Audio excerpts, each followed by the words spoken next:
Olá, meus alunos. Começamos então agora o nosso terceiro vídeo sobre o dano moral, sobre a nossa primeira aula sobre o dano moral. Na verdade, na aula passada, da semana passada, a gente comentou só sobre o tema, né? Adentramos efetivamente no dano moral a partir dessa nossa aula de hoje, tá? E até a aula que vem nós continuaremos tratando sobre esse tema importante do dano moral.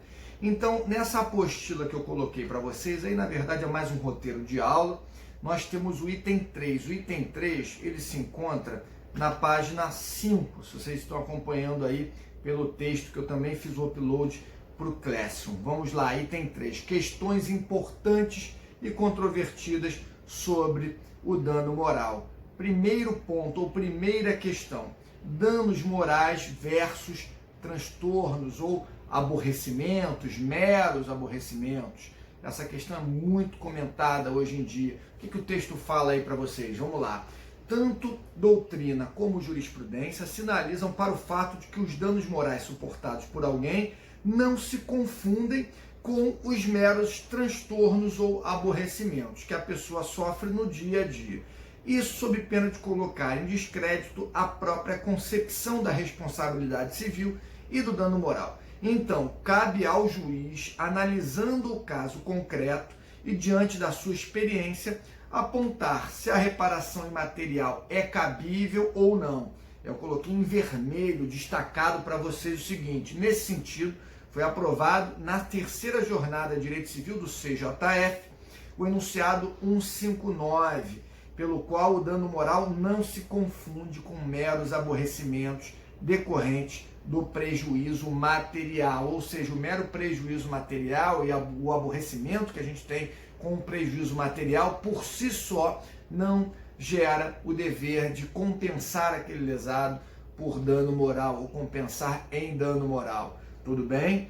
Então, continuando, para concretizar tal dedução, o STJ tem entendido de forma reiterada, num primeiro posicionamento do STJ, né, que tem lá um posicionamento que ainda está bem firme na corte, muito embora sofra algumas críticas de alguns ministros da própria corte, mas ainda está bem firme esse entendimento, que a mera quebra de um contrato ou o mero descumprimento de um contrato por si só não gera dano moral. Então tem aí STJ, agravo regimental 303129, com esse posicionamento que não é um posicionamento novo, é um posicionamento já aí de praticamente 2 décadas, que vem sendo agora repensado, mas que ainda continua presente. Tudo bem? Aí coloquei para vocês, de qualquer forma, esclareça-se que o próprio STJ tem entendido que a negativa do pagamento de indenização por seguradora gera um dano moral presumível no caso concreto, aquele caso da seguradora, por exemplo, que sem uma justificativa adequada, sem um justo motivo, nega a reparação daquele segurado, não quer indenizá-lo naquele veículo, por exemplo, sem nenhum motivo justo, simplesmente porque entende que não está de acordo ali com os parâmetros para indenização, os parâmetros adotados pela própria seguradora para gerar ali o dever de indenizar aquele segurado, no caso de uma colisão com um veículo, por exemplo, ou caso de roubo, furto. Então, essa quebra contratual, aí sim, nesse sentido aqui, por si só, geraria o dano moral. Algumas quebras contratuais, ou seja, alguns descumprimentos contratuais, segundo o STJ, por si só já geraria o direito desse lesado a ser reparado em dano moral, mas obviamente não seria a maioria, não seriam todos, né? Aí eu continuo aqui para vocês. Dentro do mesmo raciocínio, de acordo com a ideia de caráter pedagógico da indenização por danos morais, o STJ tem entendido que a recusa de custeio das despesas por parte de empresa de plano de saúde não é mero aborrecimento. Aí, RESP 880.035, lá do Paraná. Ou seja, um plano de saúde, se ele nega uma intervenção cirúrgica ou pagamento de determinadas despesas médicas que deveriam ser cobertas por esse plano, por conta do contrato prevê esse pagamento, esse custeio, esse descumprimento de um contrato, violando, obviamente, o direito da personalidade, a integridade física dessa pessoa, a vida da pessoa, muitas vezes, depende do cumprimento desse contrato. Então não é um inadimplemento contratual qualquer, é um inadimplemento contratual que pode sim afetar direitos da personalidade. Então é óbvio que esse descumprimento contratual vai gerar o dever de compensar por dano moral aquele lesado, né? Nesse meu exemplo, o cliente desse plano de saúde, dessa empresa, que teve a sua intervenção cirúrgica negada ou a sua cobertura negada sem motivo algum. Em suma, o que se percebe é que a jurisprudência do STJ tem entendido que o descumprimento do contrato que envolva valores fundamentais protegidos pela Constituição pode gerar dano moral presumido, ou seja, dano moral in re ipsa, que a gente já falou aí no nosso primeiro e segundo vídeo. Além da tutela de saúde mencionada acima, destaque-se decisão que entendeu do mesmo modo em negócio de incorporação imobiliária. Essas construtoras que vendem imóveis ainda na planta ou a serem construídos ou em construção e tem lá um prazo para poder entregar, e a gente vai ver até mais para frente em aulas futuras, né, que há um certo período em que o descumprimento é tolerado, período de 180 dias, mas enfim, ultrapassado em muito esse período de tolerância, vamos supor um imóvel para a residência de um casal que recém adquiriu para poder ali constituir a sua família, que já está atrasado para mais de 2 anos da data prevista para entrega. É óbvio que esse fato por si só, ele viola um direito da personalidade, né? E a expectativa que essa família tinha de se constituir, de se desenvolver naquela localidade, o custo, né, que gera, o custo econômico, mesmo financeiro, tirando o custo emocional que você emprega ali naquele projeto, de adquirir aquela casa própria, mas o custo econômico que você tem ali para que empregar, para ver o seu imóvel ser construído, entregue, e simplesmente essa quebra desse contrato, por si só, independentemente de se comprovar dor, angústia ou qualquer outro tipo de prejuízo, já geraria o dever de indenizar, porque afronta diretamente valores tutelados, né? Valores que são inerentes à personalidade, são tutelados pelo ordenamento jurídico. Então, a demora na entrega, melhor dizendo, de imóvel, principalmente se for um imóvel residencial, aí a gente não tem nem muito o que ponderar, gera o dever de indenizar essa demora injustificada e essa demora que ultrapassa o limite que a lei e a jurisprudência entendem como sendo um limite de tolerância, tudo bem? Então, aqui eu coloquei para vocês, nesta linha, na 5ª Jornada de Direito Civil, aprovou-se o enunciado proposto por Flávio Tartucci, número 411, enunciado 411 CJF, que diz o seguinte: o descumprimento de um contrato pode gerar dano moral quando envolver valor fundamental protegido pela Constituição Federal de 88. E agora o próximo ponto que eu trago aí para vocês são exemplos de casos envolvendo a condenação por dano moral. Primeiro caso que tem aí para vocês, deixa eu ver aqui qual é a página, já na página 7 desse roteiro que eu disponibilizei. Corpos estranhos em produtos alimentares. Seguindo o estudo do tema dos exemplos, cabe trazer à tona o debate a respeito dos corpos estranhos em produtos alimentares. Então, o STJ ele vem tendo aí 2 posicionamentos. Um que vem se consolidando cada vez mais e um outro que, pelo que a gente vê, analisando a jurisprudência daquela corte, vem se enfraquecendo.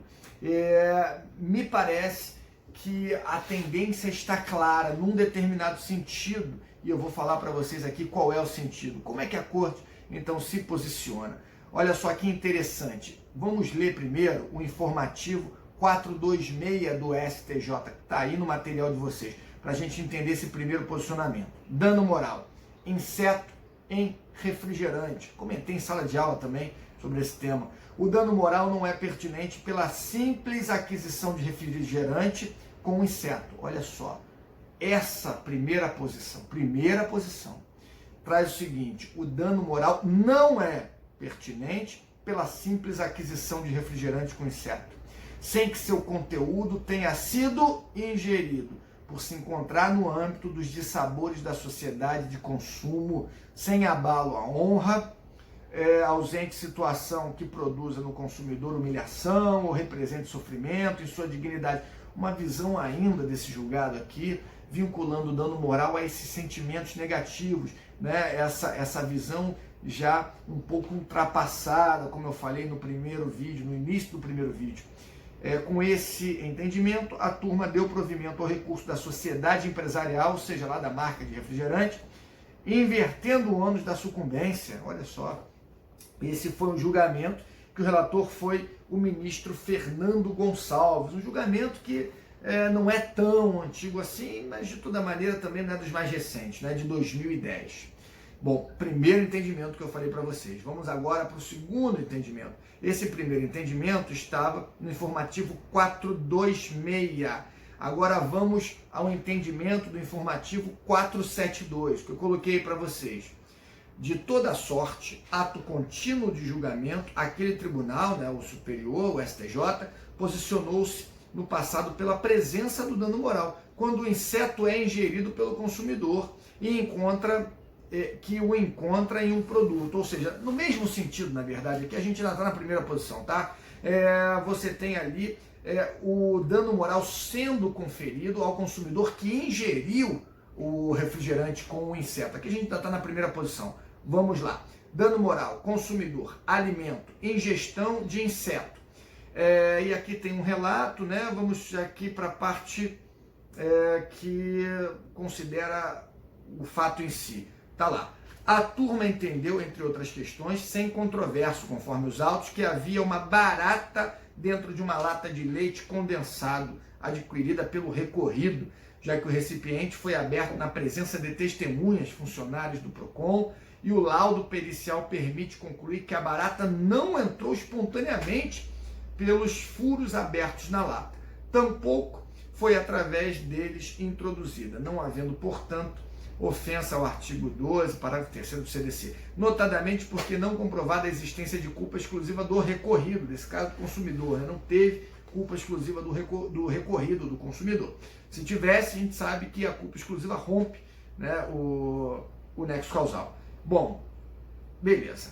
Agora, num outro caso que eu trago aqui para vocês, a questão ela é bem delicada. A gente já está chegando no segundo posicionamento do STJ, tá? Que vai ter aí, fazer um contraponto a esse entendimento inicial de que o consumidor, uma vez que adquire um determinado produto com corpo estranho dentro de um alimento, por exemplo, mas não consome esse produto, que ele não teria um dano moral, porque foi só, na verdade, ali uma expectativa de dano, não teve um dano em si. Vamos caminhando para um segundo posicionamento, mas antes disso, eu vou tratar de um tema muito delicado aqui, tá? Um caso concreto que envolveu, já vou falar qual é o número do RESP, um preservativo na lata de extrato de tomate. O que não acontece aí, não é? Hoje em dia, nesses meios de produção, fico pensando, para se encontrar um preservativo numa lata de extrato de tomate, mas tudo bem.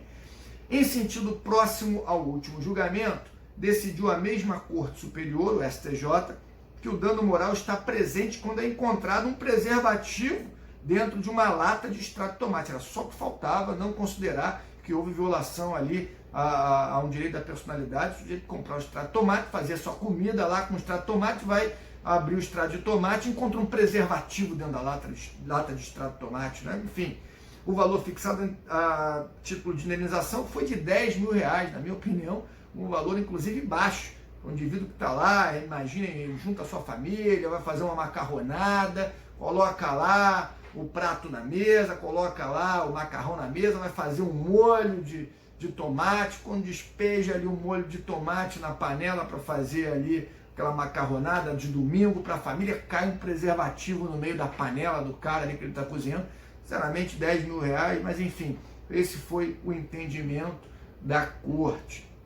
Agora, coloquei em vermelho, aí é um ponto importante, em vermelho para vocês, a mudança de posicionamento do STJ. Agora a gente já está na segunda posição, tá? Mas antes disso, falei para vocês que ia citar o número do RESP aí, preservativo no extrato de tomate. Então tá lá, STJ-RESP 1.317.611, lá do Rio Grande do Sul, ministra Nancy Andrighi, que foi a relatora, uma excelente ministra, apesar da minha opinião aí, no sentido de que o dano moral foi baixo, de R$10 mil, mesmo para 2012, né, 8 anos atrás, falou aí, se fosse hoje em dia, corrigido seria um pouco mais expressivo, mas mesmo assim, né, independentemente do valor do dano moral, o entendimento foi que realmente houve uma violação a direito da personalidade, houve aí uma falta de cuidado que causou um dano ao consumidor de modo a repará-lo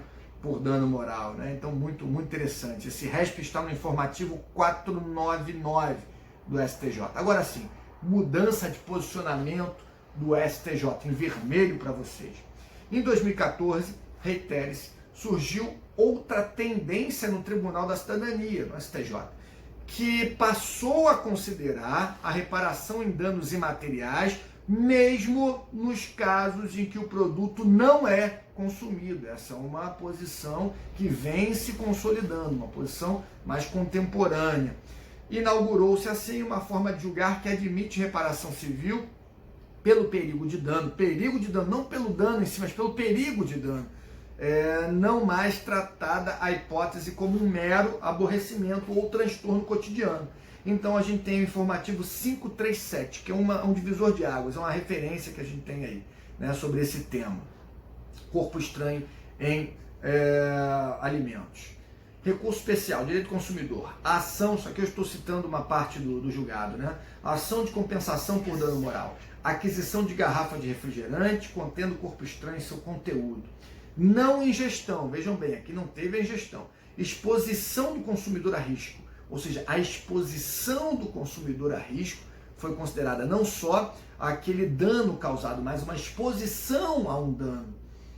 Exposição do consumidor a risco concreto de lesão à sua saúde e segurança, fato do produto, existência de dano moral, violação do dever de não acarretar riscos ao consumidor, ofensa ao direito fundamental à alimentação adequada, artigos analisados 4º, 8º, 12, 18 do CDC e artigo 2º da Lei 11.346 de 2006. E aqui ela fala o seguinte, discute-se a existência de dano moral na hipótese em que o consumidor adquire garrafa de refrigerante com corpo estranho no seu conteúdo, sem, contudo, ingeri-lo. A aquisição de produto de gênero alimentício, contendo em seu interior corpo estranho, expondo o consumidor a risco concreto de lesão à sua saúde e segurança, ainda que não ocorra a ingestão de seu conteúdo, dá direito à compensação por dano moral, dada a ofensa ao direito fundamental à alimentação adequada, à dignidade da pessoa humana, e por aí vai. Esse aí é o RESP 1.424.304, também de relatoria da ministra Nancy Andrighi. Eu coloquei para vocês, aparentemente trata-se de um caminhar para o reconhecimento da responsabilidade sem dano, um caminhar, mas ainda é cedo para afirmar categoricamente que essa posição aqui, ela vai se consolidar de uma responsabilidade sem o dano. A gente sempre fala isso aqui desde o início, como um elemento fundamental da responsabilidade civil, da caracterização da responsabilidade civil, o dano. Bom, então vamos lá. Na sequência, olha que interessante. A propósito desse debate, a respeito do fato de o consumidor ter encontrado um corpo estranho em um produto, mas sem consumi-lo, surgiram arestos posteriores afastando a posição inaugurada pela ministra Nancy Andrighi no recurso especial que eu acabei de citar, 1.424.304. Assim julgando, olha só, no âmbito da jurisprudência do STJ não se configura dano moral quando ausente a ingestão de produto considerado impróprio para o consumo. Aí a gente vê uma outra decisão de 2014, que não considerou ali a questão do dano moral em razão do consumidor não ter ingerido aquele alimento com corpo estranho, ou seja, duas posições que aconteceram quase que concomitantemente, né? Quase que concomitantemente, uma da relatoria da ministra Nancy Andrighi e agora essa do ministro Ricardo Vilas Boas Cueva, também um excelente ministro, né? Mas uma decisão contemporânea àquela outra que reconheceu o direito à indenização, mesmo sem o consumidor ter ingerido o corpo estranho ou o produto, então contemporânea àquela decisão, mas em sentido contrário, tá? Então nós temos essa divergência aí, tá? Temos pelo menos duas teses. Primeira tese, vamos lá, trouxe aí para vocês na página, que a gente já está caminhando para o final do conteúdo, página 11. A demonstrar toda essa divergência, vamos lá, tese 2. A simples aquisição do produto considerado impróprio para o consumo, em virtude da presença de corpo estranho sem que tenha sido ingerido, o seu conteúdo não revela sofrimento capaz de ensejar indenização por danos morais. Essa posição aqui da tese 2 ainda considera o dano moral ligado a um sentimento de dor, de sofrimento, de mágoa, uma posição que vem sendo superada e contemporaneamente ela já está mais do que ultrapassada, mas é uma tese. E agora a tese 3, não é? O segundo posicionamento aqui consagrado pela tese 3 no STJ, fala o seguinte: a aquisição de produto de gênero alimentício contendo em seu interior corpo estranho, expondo o consumidor a risco concreto de lesão à sua saúde e segurança, ainda que não ocorra a ingestão de seu conteúdo, dá direito à compensação por dano moral, por violação ao princípio da dignidade da pessoa humana, direito fundamental à alimentação e por aí vai. Então são duas teses que se contrapõem. Então nós temos duas posições aí no STJ, por isso que é difícil traçar aí algum prognóstico, né? alguma projeção de condenação ou não condenação antes desse recurso ser distribuído, de um eventual recurso ser distribuído para o STJ, porque depois que vai ser distribuído, já sabe qual é o relator, é simples, você vê qual é a posição, se está na tese 2 ou na tese 3, mas antes disso é muito difícil, então se vê uma instabilidade, uma insegurança jurídica muito grande no que toca aí a essa questão de corpo estranho que não foi ingerido pelo consumidor, é um corpo estranho que foi de repente invasado, colocado num determinado produto, um gênero alimentício, mesmo sem ter sido consumido pelo consumidor, né? Sem ter sido ingerido pelo consumidor, melhor dizendo. Então, essa questão ainda vai precisar ser pacificada, mas tudo indica, é um direcionamento, né? De que a tese que considera que o consumidor precisa ser compensado venha prevalecer, né? Tudo indica pela atual composição da STJ e pelos novos direcionamentos que a responsabilidade civil, principalmente no âmbito do direito do consumidor, vem tomando, tá certo? Um outro caso que eu coloquei para vocês de exemplo: espera exagerada em fila de banco, para que gera o dever de indenizar? Gera o dever de indenizar. Coloquei aí para vocês, tá? Coloquei um RESP que eu sugiro que vocês leiam porque é muito interessante, bem elucidativo. O RESP 1.218.497, de origem lá do Mato Grosso. Relator ministro Sidney Bennett, é um RESP lá de 2012, considerando que sim, gera o dever de compensar por dano moral aquele cliente do banco, ou enfim, aquele usuário do serviço bancário que fica esperando exageradamente numa fila bancária. E por último, para a gente encerrar a nossa aula dessa semana, o caso envolvendo veículo 0 km, no finalzinho da última página, né? Esse julgamento considerou que houve violação aí a dignidade até de um cliente que comprou um veículo 0 km, e quando você compra um veículo 0 km, o grande atrativo é saber que aquele veículo é novo, não é que dificilmente você vai ter algum problema, e se você tiver algum problema, ele rapidamente vai ser solucionado porque está na garantia, ou pelo menos assim deveria. E o caso trata da seguinte questão: o consumidor foi lá, adquiriu um veículo 0 km, e ele teve que voltar várias vezes na concessionária e se submeter ali a vários dias sem o carro. Ele já tinha comprado o carro, pago o carro e voltou inúmeras vezes para solucionar o problema que não era encontrado. Vira e mexe, passavam-se alguns dias, voltava o mesmo problema, ele tinha que voltar à concessionária, o carro saía de lá bom, 2, 3 dias depois ou alguns dias depois voltava, o problema tinha que levar de novo à concessionária. Isso aí a gente também vai trabalhar na aula da semana que vem com a questão do desvio produtivo do consumidor ou a perda do tempo útil, tudo bem? Esse caso aí do veículo 0 km, vocês consultando vão encontrar maiores informações no RESP 1.443.268 do Distrito Federal, tá? Então, meus amigos, eu permaneço à disposição aí, seja por e-mail ou pelo Classroom, para solucionar, a gente poder conversar, solucionar qualquer dúvida que vocês tenham sobre essa aula de hoje, tudo bem?